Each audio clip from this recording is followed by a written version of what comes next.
अब आ गया है आईटेल विजन वन, नए इंडिया का नया विजन। बड़ी स्क्रीन के साथ एंटरटेनमेंट का विजन बढ़ा, ड्यूअल सिक्योरिटी फीचर्स के साथ प्राइवेसी का विजन बढ़ा, बड़ी बैटरी के साथ अनलिमिटेड पॉसिबिलिटीज का विजन बढ़ा। जय हिंद दोस्तों, मैं खान सर पटना से। आज हम समझते हैं कि बिहार के युवाओं को क्यों यहाँ से पलायन करना पड़ता है, दूसरे राज्यों में पढ़ने के लिए जाना पड़ता है, और बाहर के लोग बिहार के सर्टिफिकेट को देखकर क्यों एक संदेह की नज़र से देखते हैं, और क्या शुरू से बिहार की ऐसी समस्या थी या कुछ लापरवाहियों की वजह से बिहार की ये हालत हो गई।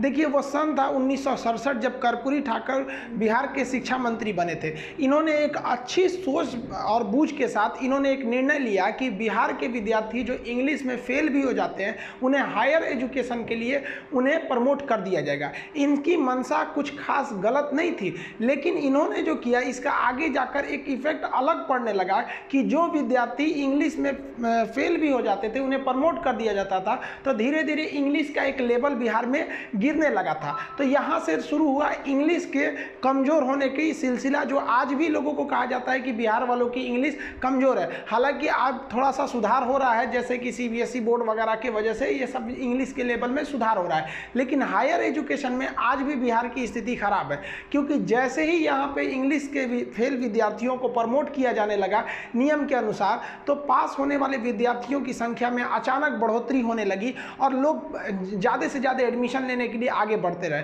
और उस वक्त तक इन विद्यार्थियों को एडमिशन दिलाने के लिए कॉलेज उपलब्ध नहीं थे, जिसका परिणाम ये हुआ कि उस समय के जितने भी धनाढ़ लोग थे जिनका मंत्रियों से पहुंच था, वो अपना कॉलेज खोलने लगे। वो इंजीनियरिंग कॉलेज से लेकर आईटीआई कॉलेज या फिर आपके एकेडमिक कॉलेज की भरमार लग गई बिहार में, और ये जो स्कूलिंग की शिक्षा थी और जो कॉलेज था वो एक तरह से धीरे धीरे एक व्यापार बनता गया, बिजनेस बनता गया।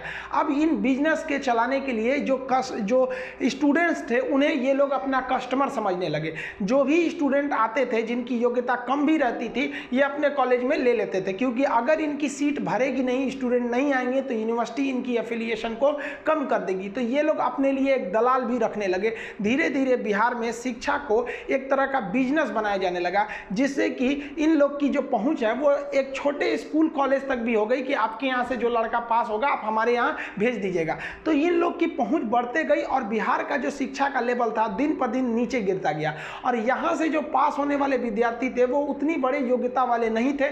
जो बाहर के राज्यों में गए वहाँ पर इनकी जो प्रतिभा को देखकर उन लोगों ने एक गलत मानसिकता बना ली कि सारे बिहार में स्थिति ऐसी ही है। विगत वर्षों में जो नियोजित शिक्षक का समस्या आया है, इसमें तो नियोजित जो शिक्षक है इनका जो मांग है वो तो ठीक है कि भाई आप एक टीचर को सेम पढ़ाने वाले टीचर को 60,000 दे रहे हैं, हमें आप 18,000 दे रहे हैं। हालांकि जब भर्ती किया गया था तो 1500 पे ही किया गया था, तो इनका तो मांग ठीक है कि गवर्नमेंट एक ही चीज़ के लिए भेदभाव क्यों करेगी। लेकिन जब इन नियोजित शिक्षकों को भर्ती किया गया था तो उस समय इन शिक्षकों की जो योग्यता थी उसको उतना बढ़िया से परखा नहीं गया था। कहा गया था कि भाई ये तो टेम्पोररी है, इनको बस ऐसे गेस्ट के रूप में ले देते हैं। आज नतीजा ये हो गया है कि ये लोग आए दिन सोशल मीडिया पे अगर आप देखेंगे तो इन शिक्षकों की योग्यता आपको दिखने को मिलेगी।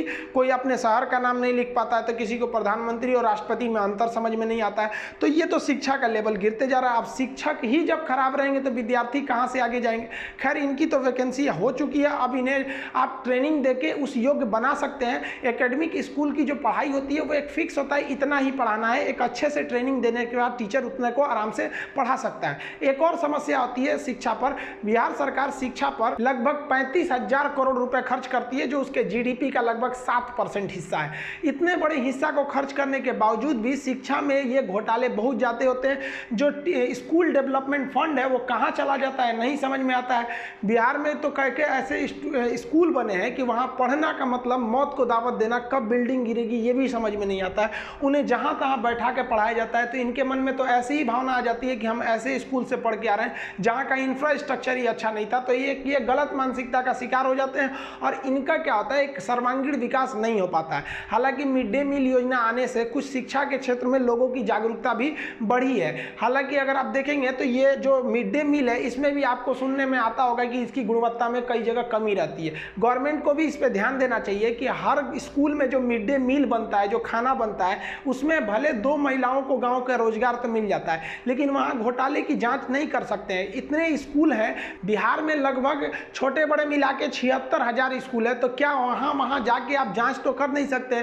तो गवर्नमेंट को भी मिड डे मील के लिए करना चाहिए कि एक एरिया फिक्स करना चाहिए कि 20-25 स्कूलों के बीच एक खास एरिया बना दीजिए कि सारा खाना यहाँ बनेगा और यहाँ से फिर स्कूल वाले अपना खाना को लेके जाएंगे अपने स्कूल के लिए। इससे क्या होगा कि 20 स्कूलों का खाना अगर एक जगह बन रहा है तो उसमें बचत भी होगी ज़्यादा खाना बनने से, और वहाँ पर आप आराम से जांच कर सकते हैं कि हाँ यहाँ पे हमको क्वालिटी को डिसाइड करना है। स्कूल के प्रिंसिपल से आप लिस्ट मंगा लीजिए कि कितने लड़कों की खाना की ज़रूरत है। स्कूलों में टीचर की गुणवत्ता में कमी का सीधा असर पढ़ाई पर पड़ता है। लड़कों का पढ़ाई से मन भागने लगता है, उनका पढ़ाई का लेवल गिर जाता है, और जब एग्जाम आते हैं तो लड़के जो होते हैं नकल का सहारा लेते हैं। बिहार के क्षेत्र में नकल के यानी नंबर बढ़ाने के लिए, पास होने के लिए 5 मुख्य विधियों को अपनाया जाता है। एक खुलेआम चीटिंग, ऐसी तस्वीरें जो हैं वो पूरे भारत में बिहार का नाम कहीं ना कहीं नीचे करती है, लेकिन अगर आप ध्यान से देखेंगे तो ये नकल करने वाले विद्यार्थी नहीं, ये नकल कराने वाले उनके गार्जियन हैं। गार्जियन को भी शर्म करना चाहिए कि अगर आप इतनी मेहनत करके 3 मंजिला पे चढ़ के जान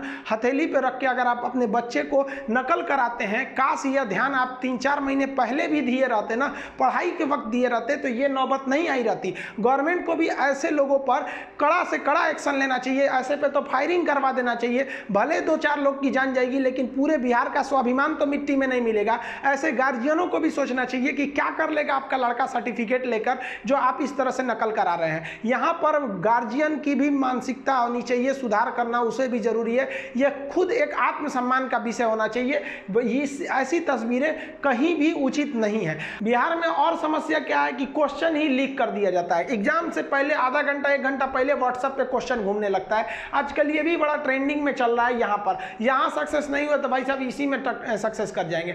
और क्या है कि मुन्ना भाई की तरह से, जैसे कि अपने जगह किसी दूसरे को एग्जाम में बैठा दो, वहां पे अगर ये सक्सेस नहीं हो पाया तो डिवाइस लगा लो भाई कान में छोटी सी डिवाइस आती है, लगा लो भाई, यहां से सुन लेंगे। तो ये सब बहुत हाई प्रोफाइल है, ये उतना नहीं चलता है।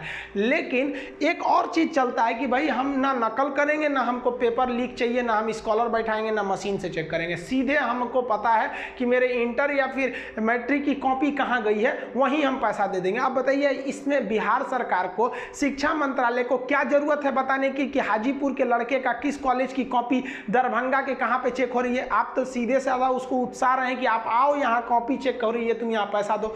तो ये तो पहले बंद करना चाहिए कि लड़का की कॉपी कहाँ गई है ये पता ही नहीं करना चाहिए। एक कॉलेज की कॉपी को आप 2 जगह भी दे सकते हैं कॉपी चेक करने के लिए वहाँ।